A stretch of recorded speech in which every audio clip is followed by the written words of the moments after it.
How's it going, guys? Kevin back at you with another video. In today's video, I want to talk to you guys about a small but critical fatal flaw in the Form 3's resin pumping solution. This issue has unfortunately caused two big resin leaks for me, and I finally decided, hey, let's spend 30 minutes and go fix this issue once and for all. Should have fixed it the first time, did not expect it was going to happen again. But with that, let's get into it. I'll explain the problem and then the solution that I came up with. So if we take a look here, when this is dispensing resin, we want it to come straight down into the tank, but if that hose coming down is at a bit of an angle, you can actually miss off to the right there, and it basically is going to keep pumping resin into the bottom of your printer. I'm not sure how it's set up on the Form 4, if this is potentially a similar issue there or not, but on the Form 3, it's definitely a potential issue. I spent about 45 minutes cleaning up a big resin spill earlier today because it basically just kept pumping out. And the little solution here that I came up with solves that problem in a pretty simple way, and it's probably something that Formlabs should think about potentially including for at least the pumps that they're currently selling for the Form 3. So to show what's going on here, if we look at this straight on, you can actually see this one has a slight angle to it, and that's just because that spring clip in there is just basically holding it in place. It's not actually controlling the angle of it. So the part that I designed basically mounts in there and holds it in place vertically, so that way you're not gonna ever have this problem. So let's grab that and let's drop it in. So this is the part that I came up with. Right now it's essentially upside down. So what's gonna happen is you're gonna flip it and place it in here, and the hole is for the threads here. And so essentially what's gonna happen, set this down here, you're gonna take this, basically angle it in here like so, and they're just gonna basically push this down nice and flat.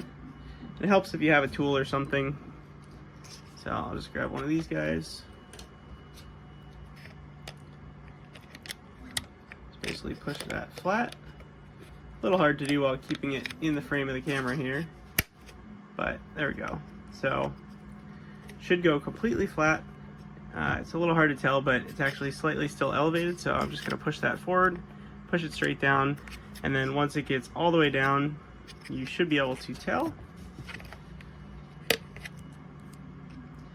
There we go. So now that it's nice and flat, we're going to grab our little screw guy here, drop that back on there, then we will tighten that back down. Nice and tight. And so once it's on, it should look just like this. And now you can tell it's flat on the bottom side, and then the extruded side is pushing it down. And now you can see this is holding it perfectly straight, if not slightly tilted inward. So this is a super simple solution. It's gonna make sure that this problem never happens again. And this is a really affordable way to do it.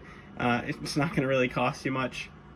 And with that, we'll throw it in, and now we'll no longer have to worry about massive resin spills due to the pumping system. So to wrap it up there, for those of you who need these, I will be selling both the file as well as the individual parts if you don't want to print it out. These are just FDM prints. You can print them out in resin. Of course, it'd be a lot more expensive, but the FDM part should work just fine. So I'll be selling the file for just a couple bucks. And then if you want the individual parts, if you need to buy like bulk versions of these, just let me know. I can give you a bulk pricing on it. It's fairly cheap, but shipping is way more expensive than the part here. So as expected, don't be too shocked when the shipping is, multiple times the cost of the part. But the links are in the video description if you want to go purchase the file or the parts. Thank you guys for checking out this video. Be sure to hit that like and subscribe button, and I'll catch you guys next time.